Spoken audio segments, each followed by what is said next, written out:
Hello friends, तो स्वागत है आपका आज के वीडियो लेक्चर में जिसमें हम डिस्कस करने जा रहे हैं कंप्यूटर आर्किटेक्चर। तो दोस्तों, आज के लेक्चर में हम पढ़ेंगे introduction to computer architecture, component of computer, interconnection of component. तो ये जो तीन टॉपिक हैं, ये जो पहले तीन टॉपिक आप देख रहे हैं, इन्हें आज के लिए वीडियो लेक्चर में हम कंप्लीट करेंगे। और ये जो नेक्स्ट दो टॉपिक हैं, ये जो नेक्स्ट वाले दो टॉपिक हैं, इन्हें हम फर्दर वीडियोज़ में कंप्लीट करेंगे। तो आइए स्टार्ट करते हैं अपना पहला topic which is introduction to computer architecture. तो दोस्तों, जैसा कि हम सब जानते हैं कि कंप्यूटर एक ऐसी मशीन है जो डेटा को रीड कर सकती है, डेटा पे कुछ प्रोसेसिंग कर सकती है और फिर उस डेटा पे प्रोसेसिंग करके वो हमें कुछ आउटपुट दे सकती है। तो जैसे कि आप सब जानते हैं कि कंप्यूटर में काफ़ी सारे पार्ट्स जो हैं, काफ़ी सारे हार्डवेयर पार्ट्स जो हैं वो इन्वॉल्व रहते हैं।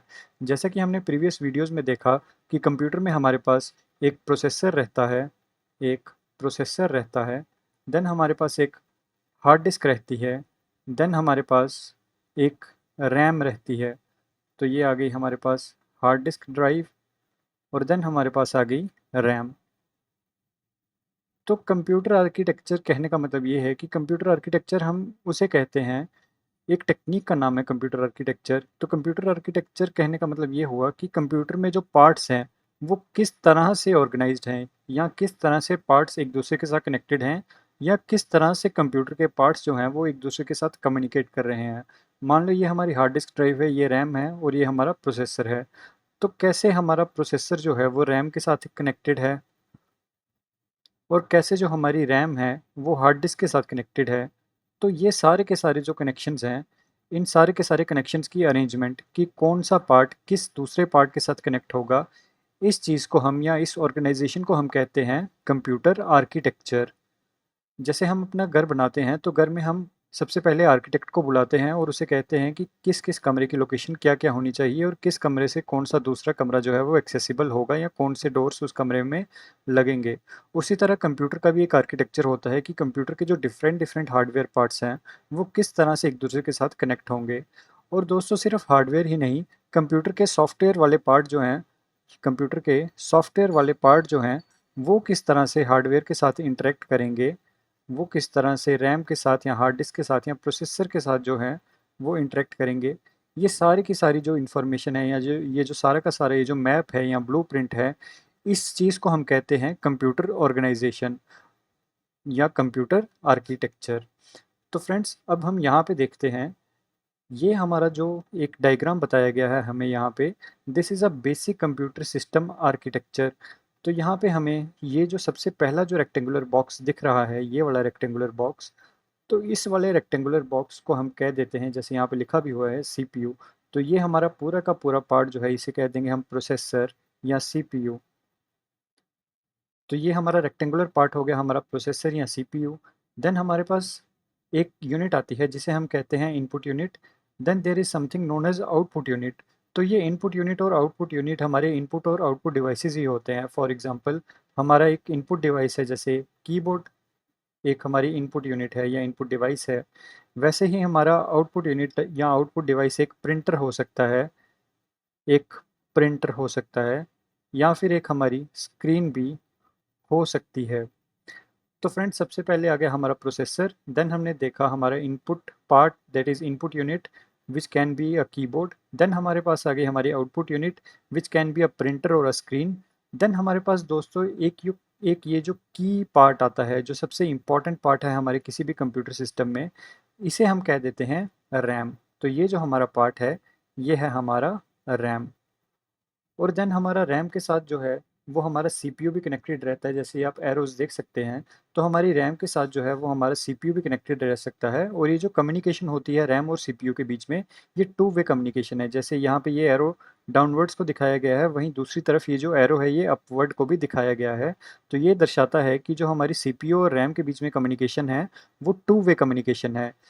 और जबकि हमारी इनपुट और रैम के बीच में जो कम्युनिकेशन है, यानी कि इनपुट यूनिट और रैम के बीच में जो कम्युनिकेशन है वो वन वे ही होती है। यानी कि इनपुट यूनिट से डेटा रैम में तो आता है, लेकिन जो रैम से डेटा है वो वापस इनपुट यूनिट में नहीं जा सकता।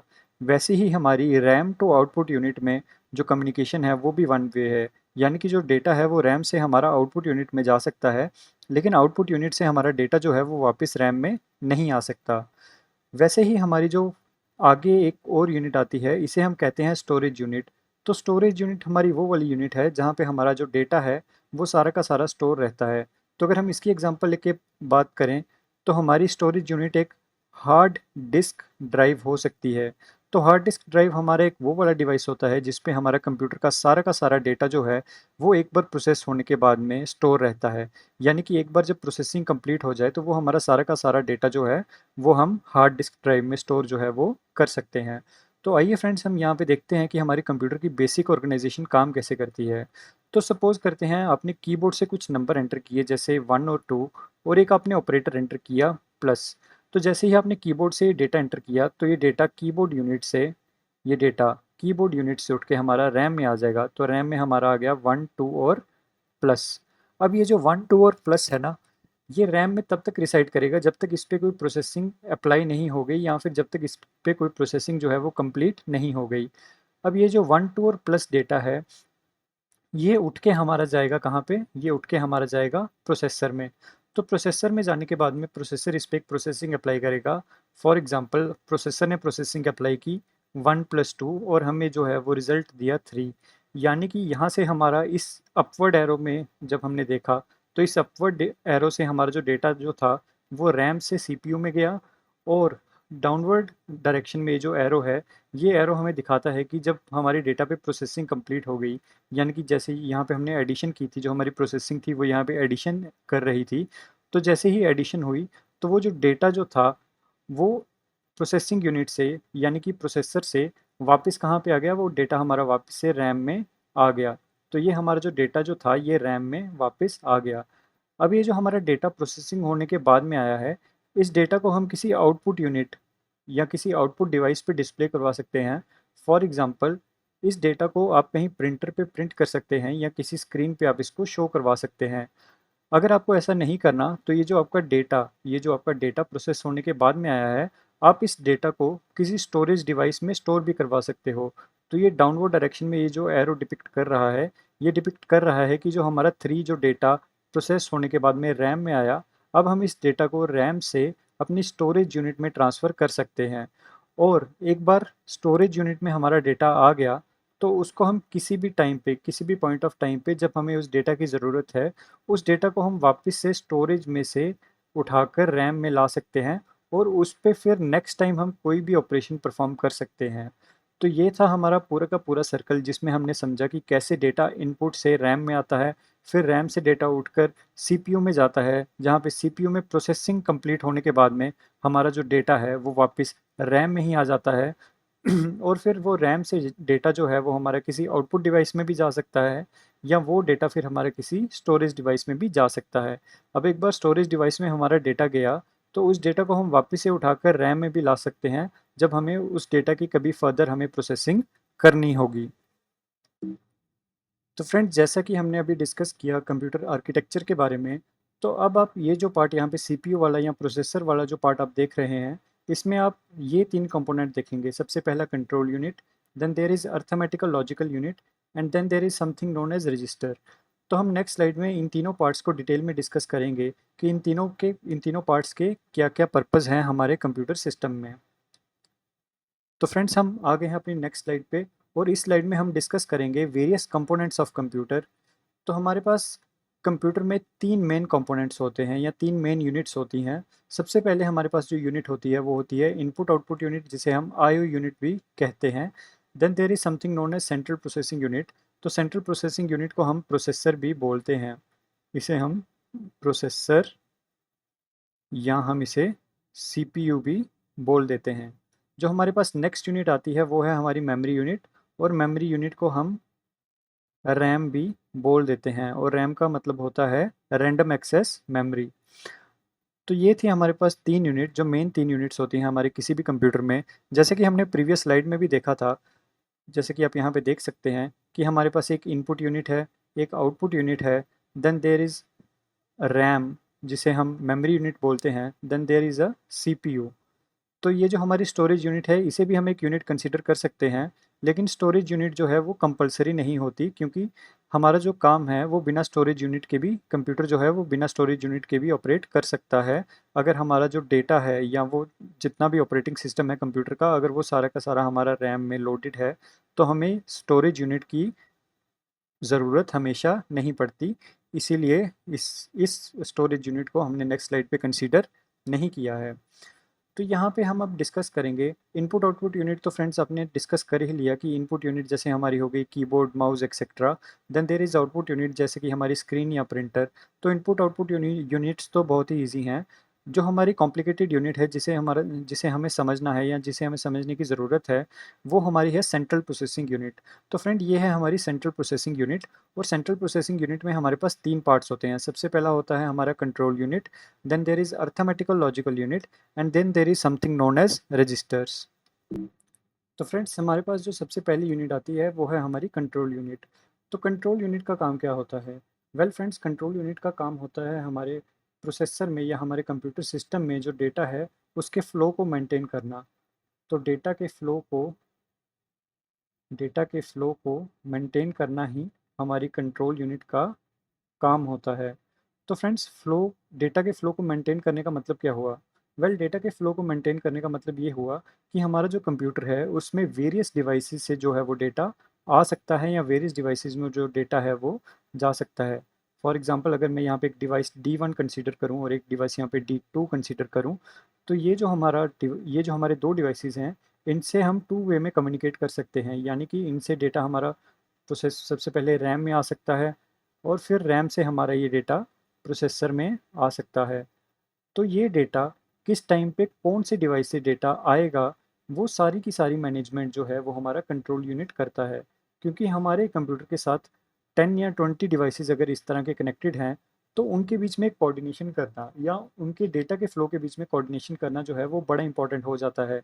यानी कि किस टाइम पे कौन सा डेटा कंप्यूटर में कौन से पार्ट से आ रहा है, उस चीज़ को आइडेंटिफ़ाई करना जो है वो बहुत ही इम्पॉर्टेंट है, ताकि जो हमारा कंप्यूटर है वो सही से या इफ़ेक्टिवली काम कर सके। तो इस डेटा के फ़्लो को या इस डेटा की कोऑर्डिनेशन को जो मेंटेन करता है, वो होता है हमारा कंट्रोल यूनिट। तो जो कंट्रोल यूनिट है, वो हमारे डेटा को कंट्रोल करता है या डेटा के फ़्लो को जो है वो कंट्रोल करता है। तो फ्रेंड्स, कंट्रोल यूनिट के बाद में जो हमारी नेक्स्ट यूनिट आती है उसे हम कहते हैं अर्थमेटिक लॉजिकल यूनिट। यानी कि A for arithmetic, L for logical and U for unit. तो अर्थमेटिकल लॉजिकल यूनिट के 2 पार्ट्स हैं। First is arithmetic first is arithmetic and then the second part is called logical. और इन दोनों के साथ हम यू लगा देते हैं टू रिप्रेजेंट यूनिट। तो this is arithmetical unit and this is logical unit.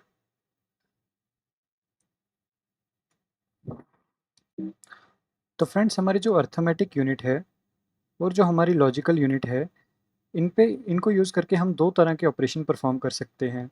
जो हमारी सबसे पहली यूनिट है जो कि है अर्थमेटिक यूनिट, तो अर्थमेटिक यूनिट को हम यूज़ करके ऑपरेशंस, मैथमेटिकल ऑपरेशंस जैसे प्लस, माइनस, डिवाइड, मल्टीप्लाई और मॉडुलस जैसे ऑपरेशन जो हैं वो परफॉर्म कर सकते हैं।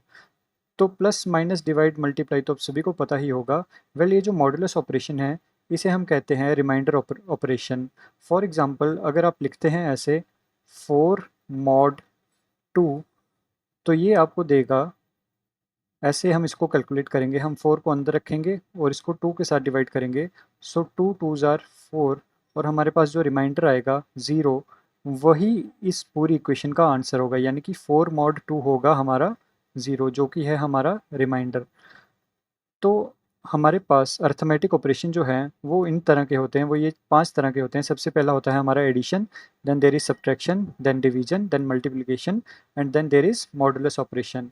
तो ये सारे के सारे जो ऑपरेशंस हैं ये हमारी अर्थमेटिक यूनिट जो है वो परफॉर्म करती है। यानी कि प्रोसेसर के अंदर जो अर्थमेटिक यूनिट है वो ये सारे के सारे ये 5 के 5 ऑपरेशन जो हैं वो परफॉर्म करती है। नेक्स्ट हमारे पास आती है हमारी लॉजिकल यूनिट। तो लॉजिकल यूनिट हमारे वो सारे ऑपरेशन परफॉर्म करती है जिनमें हम कोई ना कोई कंपैरिजन इन्वॉल्व करते हैं। फॉर एग्जांपल, अगर हमारे पास 2 नंबर हैं 2 और 3, तो अगर हमने कंपेयर करना है कि या क्या 2 हमारा जो है वो 3 से बड़ा है या छोटा है, तो उस केस में हमारे पास जो यूनिट यूज़ होगी वो यूज़ होगी हमारी लॉजिकल यूनिट। तो हमारे पास इस तरह के ऑपरेशन जैसे कि less than, greater than, less than equals to, greater than equals to, ये सारे के सारे ऑपरेशन जो हैं, ये सारे के सारे ऑपरेशन हमारी लॉजिकल यूनिट जो है सपोर्ट वो करती है। और वेल लॉजिकल यूनिट जो है हमारे पास उसमें मेनली हमारे पास 3 तरह के ऑपरेटर रहते हैं। सबसे पहला रहता है और, then there is something known as and, और हमारे पास जो लास्ट में होता है उसे कहते हैं नॉट, NOT। इन तीनों ऑपरेशंस को हम डिटेल में आगे पढ़ेंगे और इन्हीं 3 ऑपरेशंस को यूज़ करके हमारे ये जो जितने भी लॉजिकल ऑपरेशंस जो हैं ये सारे के सारे परफॉर्म होते हैं। यानी कि इन तीनों ऑपरेशंस को यूज़ करके, और को यूज़ करके, एंड को यूज़ करके और नॉट को यूज़ करके हमारे सारे के सारे जो ये वाले less than, greater than, less than equals to और इक्वल्स टू वाले ऑपरेशंस जो हैं ये सारे के सारे डिराइव होते हैं। तो फ्रेंड्स हमारे पास कंप्यूटर सिस्टम में जो नेक्स्ट एक मेजर पार्ट है, या सीपीयू में जो हम कह सकते हैं एक मेजर पार्ट जो है, उस मेजर पार्ट को हम कहते हैं रजिस्टर। तो सीपीयू के अंदर हमारे पास 3 यूनिट्स थी। सबसे पहले control unit, then there is arithmetical logical unit, and then हमारे पास जो थर्ड यूनिट है उसे हम कहते हैं रजिस्टर। तो रजिस्टर एक टाइप की मेमोरी होती है कंप्यूटर में। तो रजिस्टर जो है वो एक टाइप की मेमोरी होती है इस सीपीयू के अंदर। तो जैसा कि हमने देखा था, जैसे मैं आपको यहाँ पे रैम के बारे में बता रहा था, तो रैम जो है वो डेटा को टेम्परेरी स्टोर करके रखती थी अपने अंदर। तो यही डेटा जो था वो फिर हमारा रैम से उठकर प्रोसेसर में जो था या सीपीयू में जो था वो मूव करता था। लेकिन लेकिन जब जो डेटा है वो हमारा रैम से जब सीपीयू में मूव किया, तो वो सीपीयू में रिसाइड कहाँ पे करेगा? क्योंकि सीपीयू अपने आप में एक यूनिट है और रैम एक अलग यूनिट है। जब डेटा रैम से उठ के सीपीयू में गया, तो सीपीयू में भी तो उसको कोई जगह मिलनी चाहिए रिसाइड करने के लिए। वेल, तो सीपीयू में हमारे पास एक ऐसी जगह होती है जहाँ जो डेटा है हमारा टेम्परेरीली रिसाइड कर सकता है। तो इस टाइप की मेमोरी को, सीपीयू में जो मेमोरी प्रेज़ेंट होती है, उस टाइप की मेमोरी को कहा जाता है रजिस्टर्स। और ये जो रजिस्टर्स हैं ना, ये फास्टेस्ट टाइप ऑफ मेमोरी होती है कंप्यूटर में। तो यहाँ यहाँ से आपका एक एमसीक्यू बन सकता है कि कंप्यूटर में फास्टेस्ट टाइप की मेमोरी कौन-सी होती है? तो वेल कंप्यूटर में जो फास्टेस्ट टाइप की मेमोरी होती है, उस फास्टेस्ट टाइप की मेमोरी को कहा जाता है रजिस्टर्स। और जो रजिस्टर्स हैं, वो हमारे सीपीयू के अंदर ही जो है वो प्रेज़ेंट होते हैं। तो यानी कि सीपीयू पैकेज के अंदर हमारे पास 3 यूनिट्स होती हैं। सबसे पहले होती है हमारी control unit, then there is arithmetical logical unit, and then finally there is register. तो रजिस्टर का काम होता है हमारे कंप्यूटर के अंदर जो भी ऑपरेशन इस टाइम पे हमारा सीपीयू जो है किसी टाइम पे परफॉर्म कर रहा है, उस ऑपरेशन के रिलेटेड सारे के सारे नंबर्स या सारे के सारे वेरिएबल्स जो हैं वो रजिस्टर के अंदर स्टोर रहते हैं। तो फ्रेंड्स मैं ये आशा करता हूँ कि आपको मेरा आज का लेक्चर जो है वो पसंद आया होगा। आप बने रहिए मेरे साथ और सब्सक्राइब कर दीजिए मेरे चैनल को, ताकि मैं फ्यूचर में आपको और भी ऐसी अच्छी अच्छी वीडियोज़ दे सकूँ।